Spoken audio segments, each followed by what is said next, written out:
Assalamualaikum warahmatullahi wabarakatuh.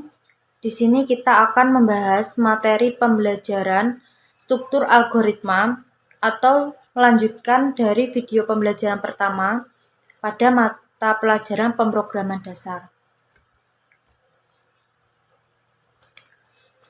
Sebelum kita ke pembahasan materi pembelajaran, kita perlu tahu yaitu kompetensi inti, kompetensi dasar, serta tujuan pembelajaran pada materi yang akan kita bahas kali ini. Lebih singkatnya, untuk kompetensi inti terdiri dari pengetahuan serta keterampilan. Kemudian di kompetensi dasar pada materi alur logika pemrograman komputer, di sini yang pertama atau 3.1 yaitu menerapkan alur logika pemrograman komputer.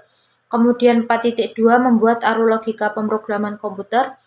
Kemudian untuk tujuan pembelajaran pada mata pelajaran ini atau materi yang akan kita bahas ini yaitu memahami konsep dasar alur logika pemrograman komputer, menjelaskan kasus masalah tentang konsep algoritma dan logika pemrograman komputer, kemudian merumuskan masalah tentang alur logika pemrograman komputer sederhana dengan cermat. Kemudian membuat flowchart sesuai dengan alur logika pemrograman komputer dengan tepat. Kemudian yang terakhir yaitu menerapkan alur logika pemrograman komputer. Untuk pembahasan pada video pembelajaran mungkin sudah disinggung terkait konsep dasar alur logika pemrograman dari segi konsep algoritma dan struktur penulisannya. Nah, kali ini kita akan lebih memperjelas terkait struktur penulisan dari beberapa metode struktur penulisan algoritma. Nah, untuk struktur penulisan algoritma sendiri ada beberapa metode penulisan dalam membuat algoritma. Yang pertama di sini menggunakan bahasa alami atau natural language, kemudian yang kedua menggunakan bagian alir dokumen atau flowchart. Kemudian yang terakhir menggunakan notasi pseudocode.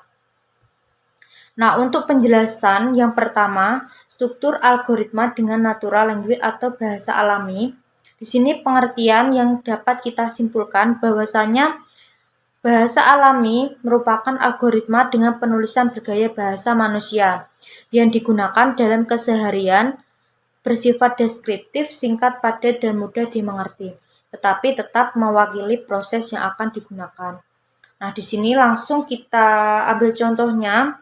Karena di e-modul sudah dijelaskan, di sini kita contohkan yaitu menentukan algoritma penjumlahan dua bilangan. Untuk bilangannya, kita inisialkan dengan A dan B. Sebelum masuk ke tahap deklarasi ataupun proses, kita perlu tahap mulai. Nah, untuk pada bahasa natural alami ini atau struktur bahasa alami ini, lebih spesifik karena terdapat urutan nomor dari awal sampai akhir. Di sini kita mulai, kemudian inisialisasi variabel hasil A dan B.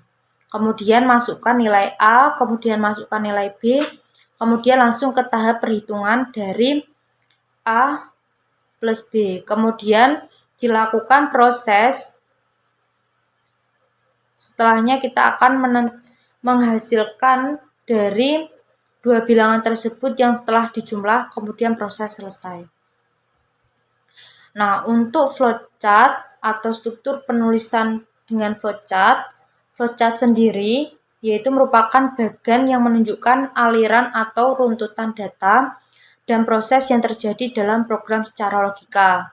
Gaya algoritma sendiri sejatinya lebih dapat dimengerti daripada struktur algoritma yang lain.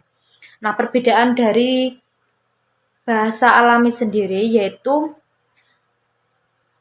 jika di bahasa alami kita mungkin lebih mudah dibandingkan flowchart. Namun dari segi pengertian atau dimengerti satu sama lain lebih fleksibel menggunakan flowchart.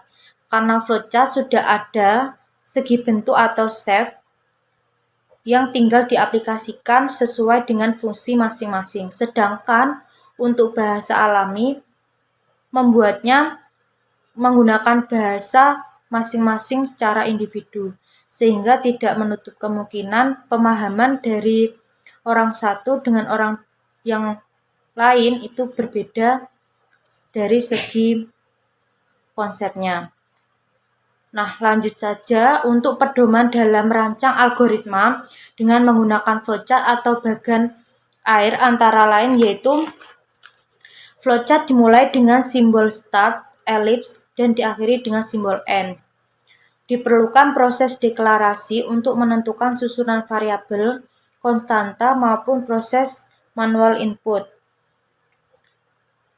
Kemudian ada setiap input akan dilakukan proses secara komputer dengan simbol persegi panjang dan setiap proses akan menghasilkan output. Pembahasan kali ini yaitu penjabaran sebuah contoh yang diterapkan dalam membuat algoritma menggunakan flowchart. Jika pada contoh pada algoritma natural language atau bahasa alami menjumlah 2 bilangan, maka di contoh kali ini soalnya sama namun untuk penerapannya berbeda. Untuk soalnya sendiri yaitu menentukan penjumlahan 2 bilangan A sama dengan 2, kemudian B sama dengan 5 menggunakan flowchart. Untuk prosesnya yang pertama mulai, kemudian dilakukan pendeklarasian variabel A dengan nilai 2, kemudian variabel B dengan nilai 5, kemudian dilakukan proses hasil dengan inisial Z sama dengan A plus B. Kemudian ada output yaitu cetak, kemudian proses selesai. Kemudian untuk metode struktur penulisan algoritma dengan pseudocode, untuk pengertiannya sendiri yaitu sebuah notasi kode yang tidak sebenarnya tetapi mewakili logika algoritma bahasa pemrograman yang akan digunakan.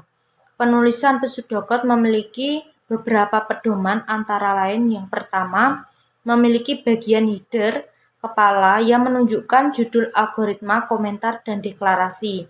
Kemudian memiliki bagian badan algoritma yang merupakan inti dari proses.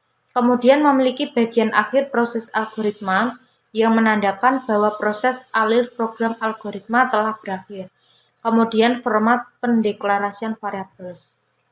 Untuk struktur algoritma dengan penulisan pseudocode sudah disinggung pada video pembelajaran pertama terkait struktur penulisan algoritma. Bahwasanya untuk struktur ada 3 tahap. Yang pertama ada header, kedua pendeklarasian, kemudian yang 3 adalah bagian badan program.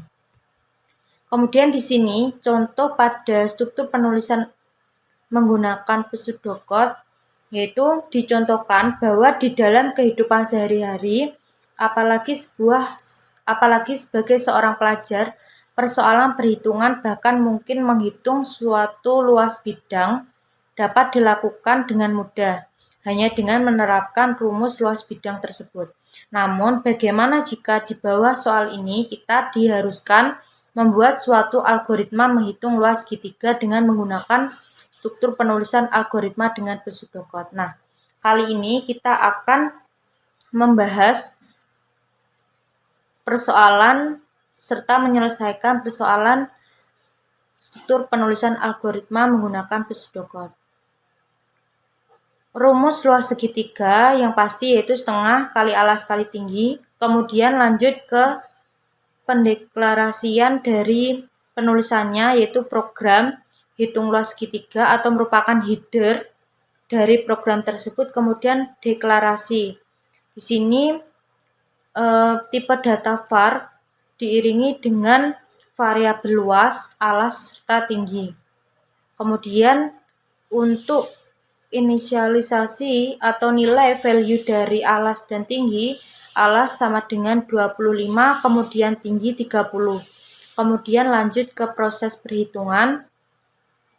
luas setengah kali alas kali tinggi, kemudian word luas atau proses terakhir atau hasil dari perhitungan luas segitiga.